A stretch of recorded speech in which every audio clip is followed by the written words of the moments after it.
Hello learners, today we are in week 4 and in week 4 we'll be learning as follows. Lesson 1 will be dealing with the introduction to computer networking, where we are supposed to be able to understand the various concepts of networking. We should be able to understand how to connect to and be able to access a network.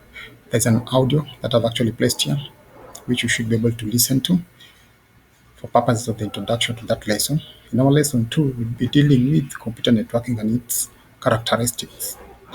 Today, let me just go and get to introduce you to the introduction to networking. I have got this particular file here, basically getting to describe what a network is. We can say that a computer network basically is a system in which multiple computers are connected to each other to be able to share information and various resources. When you talk of networking, networking can be done, but the key question that comes into our mind is, what is basically the purpose of networking? We basically network computers so that we're able to share resources. In just trying to understand what resources are, we also need to relate the same with some of the characteristics of a computer network. One, we've talked about resources. We need to network because we want to share resources from one computer to another. When you talk of those resources, we basically mean files that are created and stored within a computer. So rather than copy files using maybe like external storage devices like flash disks, the compact disk, the DVD disk, and the rest, we create basically a network so that we can be able to just share the same. Of course, as part of this lesson, I'll be getting to show you later. As we get towards the end of this week, I'll be able to demonstrate to you how one can be able to create a network and be able to share the resources. Some of the other resources, we talk about connecting a printer. A printer is a device that we basically use in an office for purposes of printing. But the question is, if say we have 10 of us in an office, or even 5, does it mean that each and every individual must have a printer? No. You simply take the printer as a key resource. The printers, remember, their costs are very high. And so when I want to use a printer, and say we are 5 or even 10 of us, we simply need to purchase one printer, and after purchasing it, we get to network it. We connect it on the network so that it is also detected as one of the network components within our network. So a printer can be shared within a network, a scanner, it can be shared within a network, and even a fax machine can be shared within a network. We have got a file server. In big organizations, they don't get to store files and data within each and every individual's machine. What simply happens is that we have one central machine where all the data is stored. So basically can configure a machine and refer to it as a file server where all matters of data storage and even access of the same can be done. So you get to do that on one machine within the network, and of course then you let other people be able to access the same using what you call the network paths. After understanding what the characteristics of devices, the characteristics of a network, then this network, how do we get to build it? Below is a list of hardware devices that of course somebody will need when they want to set up what? A network. We have what you call the network cables. The network cable is the key thing. We have what you call the distributors. We have what is called a router. We have an internal network card, and we also have what you call the external network cards. These are some of the devices that we get to use when we want to set up a network within an office or within an organization. When you talk of a cable, what do you mean? Cables are basically used to connect computers, the most common of them being what is called category 6. And at the far end of that cable, you normally have something called, it's basically a connector, we refer to it as RJ45. That letter RJ simply stands for registered jack 45. They have got different standards, but the most current one, rather the most commonly used currently in the market, is what is referred to as the RJ45. I will show you later where the RJ45 gets to plug to connect to. And then you have another thing we call the distributor. A computer can be connected within a network via a serial port, but if we need to connect many of them, then we need a device we refer to as a distributor so that we're able to connect as many computers as possible. Basically, the solution is to use a central body to which other computers, the printers, can be able to connect so that everybody is able to access the network. Another device that we also need within a network is also referred to as a router. What is a router? Remember, sometimes back in the course of last week, we discussed about the various hardware components within a computer, and we did discuss a group of devices we refer to as communication devices. And I did mention that a router is one of those main types of communication devices. So a router basically is a type of a device which connects. It is placed at the central point where each and every computer or device. It is not only a computer, remember, we have got people that connect also to the network using even their smartphone devices, the tablets, etc., so that they're able to connect to it. So a router is one of those main devices that will be able to connect to. There are routers that we can be able to connect to through the use of cables, but there are others that have got something we call the wireless antenna, so that you can be able to connect with through the wireless modes. Apart from the router, the other component that we seriously need when you're setting up a network is what is referred to as a network card. And a network card in this case is a component that is very necessary for a computer. Without it, of course, one cannot be able to connect a machine. At the back of your computer, we normally refer to it as the back panel of your machine. Maybe I'll just get to demonstrate that here. At the back panel of a system unit, like the one that we have here, you'll be able to see the various ports that we have. And at the very end, you get to see a small port. This is the port where the network interface card is. That is on the internal side. But on the outside, what you have is simply the port where we are able now to plug in the RJ45 that I did mention when talking of terminating, a cable.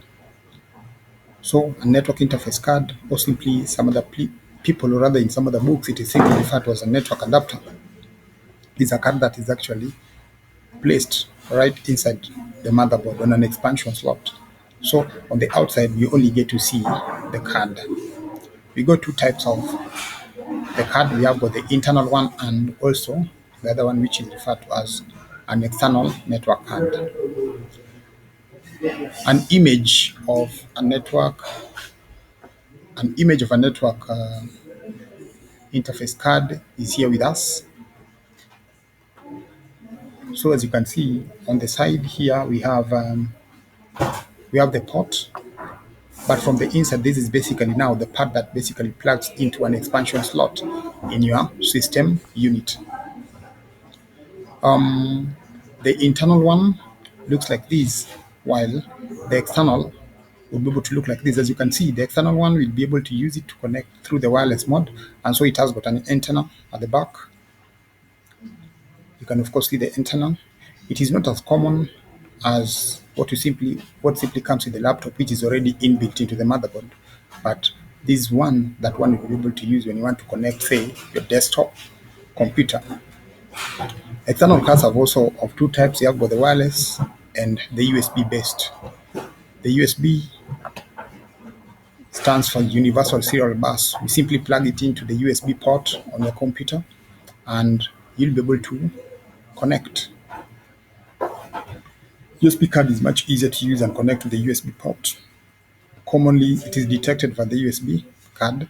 You can be able to install the drivers and then, or in some other cases, simply plug it in and it connects automatically, depending on the type of the operating system that somebody uses. So these are very important components for us when you want to make up that network. So we're talking about the network cables, we're talking about the distributors, the routers, the network interface cards, that is internal or the external. Once we build that type of network, once you've gotten those particular components, then the next thing that comes to us next is the various types of networks. We define what a computer network is: a group of interconnected computers that shares common resources within a network setup. But what are some of those types of networks? A computer network, like you said, is a group of computers which are linked to enable the computers to be able to communicate with each other and share the various resources. The resources being the printers, the scanners, the file server, the print server, the data, and even applications. So network types are categorized differently, but the most common four types we have is the LAN, normally abbreviated as LAN in most of the books, but in full it is the local area network. We have got another one called the PAN, that is the personal area network. We have the metropolitan area network. We have the wide area network. There's a nice diagram there basically showing the various types of computer networks, as you can see here: LAN, the MAN, the WAN, and PAN. Of course, those are abbreviations, but in full, we have them as indicated above here. What about the local area network? When you talk about the local area network, you simply are referring to a group of computers that are connected to each other in a small area. Normally, a LAN is within a small geographical area. It can be within one building, it could be within one office. And one of the key characteristics of it is because it is a small network, it doesn't normally span the 10-kilometer radius. So we could simply say that a network within one campus can be referred to as a LAN, or within a building, say like maybe a particular floor, say like on the second floor, and they set up a network that can simply be referred to as a LAN, a local area network. The other characteristics of a local area network is it is used for connecting two or more personal computers through a communication medium, such as the cables. Of course, we have got, when you talk of those cables, again, there are various types. We have got the twisted pair cable, the coaxial cable, etc., etc. LAN, as compared to the other networks, its other key characteristics is that it is less costly. Because it is simply within an office or within a building, it is less expensive as compared to, say, like the wide area network. Because here you simply need maybe small cables, you need a few network adapters, and you're good to go. It is used for data transfer, of course. It is much faster as compared to LAN to a wide area network. Remember, it is a network that is simply transferring a file from one office to the other office, and so it is not as, doesn't require high speed as compared to the others. LAN provides, of course, higher security. The other type of network you have is the personal area network. A personal area network is a network that is designed within an individual person, typically within a range of 10 meters. They're used for connecting computers for personal use, and that's why we refer to it as the personal area network. It was first discovered by somebody called Thomas Zimmerman, who brought up the idea of the personal area network. Personal area network is a network that connects, say, like a smartphone and a laptop, or even a laptop to a smartphone. It could be a tablet, or your smartphone to a printer, so that you're able to print simply direct from your smartphone. There are two types. We have got the wired one, wired personal area network, and the other we refer to as the wireless personal area network. The wireless personal area network is developed simply through use of wireless technologies such as the Wi-Fi. The Bluetooth is an example of a wireless personal area network. The only disadvantage of a personal area network as compared to, say, like a LAN is that this is low range. One cannot be able to connect when somebody gets to move. If, say, we have connected our two smartphones within, say, like an office setup, and then the other person decides to move out of the office, then you find that the disconnection happens. This is why quite common whenever you are sharing maybe a particular file, or say even like some music or even a video file from your smartphone to another person's smartphone. So as that person moves away from your area, then of course you get to disconnect. That is through wireless. So the Wi-Fi and Bluetooth. The other one is the wired. The wired one, wired personal area network, is normally created through the USB, where you can be able to connect your USB to your laptop and be able to connect. So we refer to that as wired. In most cases, there are people who use on their phone, it's called tethering, where I can be able to tether and access network by use of my USB cable. Various examples of the personal area network, we have what is called the body area network, or simply referred to as BAN, is a network that moves with a person. For example, mobile network moves with a person. I connect through my data bundles. I take a bus, I'm in a matatu going home, I'm able to access data. So that is simply a personal area network, but we refer to it as body. This is not your individual network where you can share. You can be able to post something. If you log in from your smartphone, you log into your Facebook, you can be able to post. Again, you can still be able to download and vice versa. Another type of network you also have is another example, sorry, of a personal area network is what is referred to as offline network. An offline network can be created inside the home, so it's only known as home network. A home network is designed to integrate the devices such as printers, computers, television. Like you can be able to watch a video on some of these latest television sets that are coming into the market. You know the smart TV. I watch a movie direct from my phone, but I connect it through my television set. So that is offline. Why? Because you've connected to your television set through the wireless that is also integrated on your smart TV, but you're not connecting anywhere to access anything on the internet. It is offline. Whatever is already downloaded and stored on your phone, on your storage, on the memory on your phone, that is what you simply transfer into the TV so that you watch.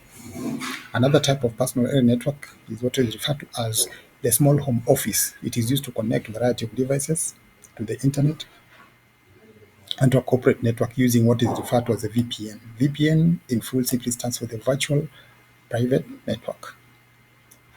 Then you also have what is referred to as MAN.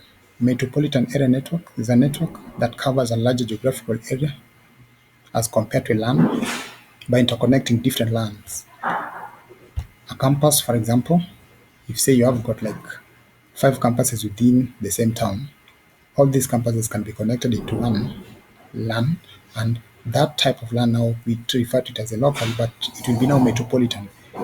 There are various campuses that are within the same city. So metropolitan, as the name suggests, a metropolitan area.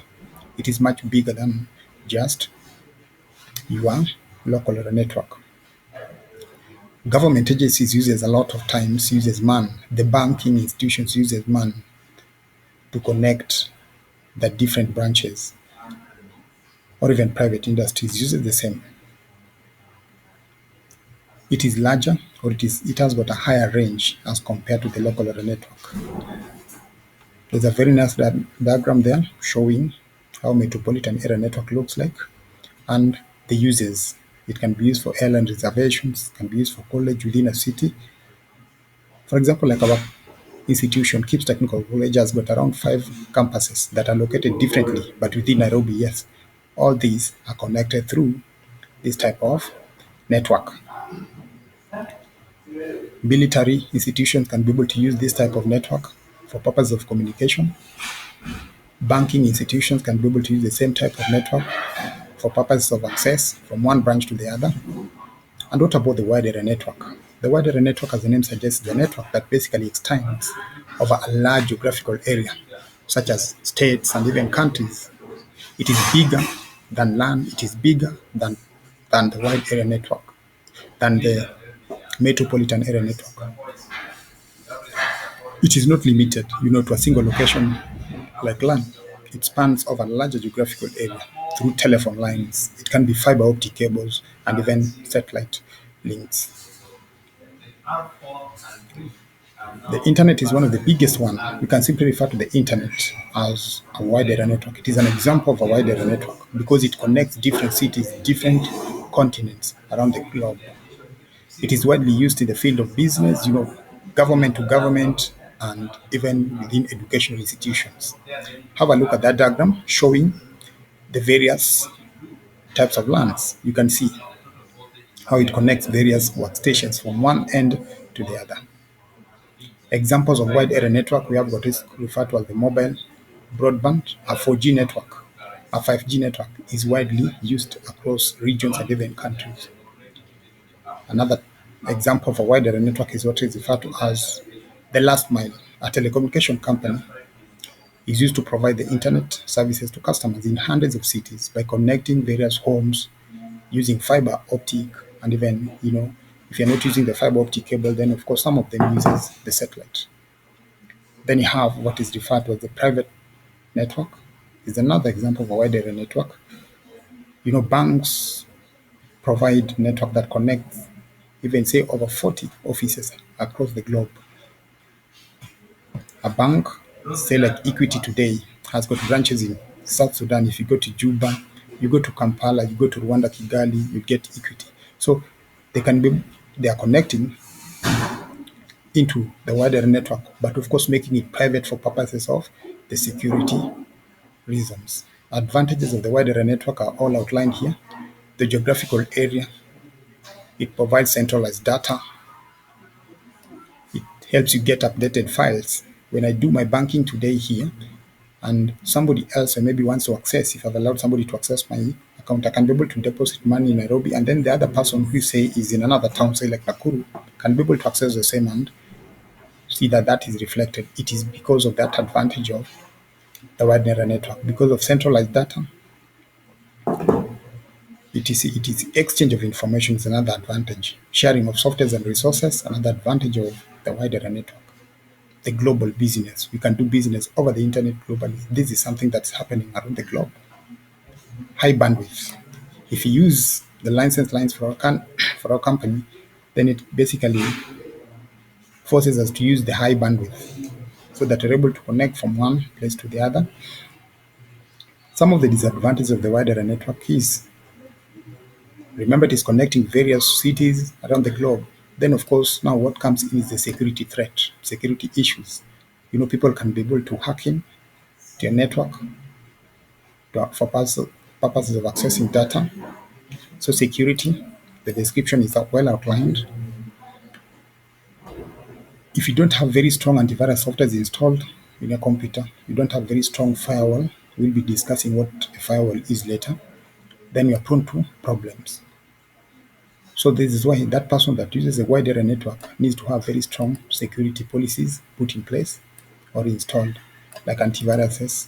You set up a firewall so that people cannot hack into your network. The other disadvantage is its setup. When setting up a wide area network, it is not the same as that cost you use for setting up, say, like a local area network or even a metropolitan area network. It is much, much expensive. When it comes to troubleshooting problems, it covers a large area. So fixing the problem might be a bit difficult. So this is important for us, just getting to understand the different types of what a network is, the various types of networks. Is very, very critical for us for this particular lesson. And so that marks basically the introduction of the same. In our next lesson, we'll be discussing some of the security measures that we need to put in place we are accessing the network. So thank you for this lesson, and let's meet in our next lesson. Thank you, and God bless you.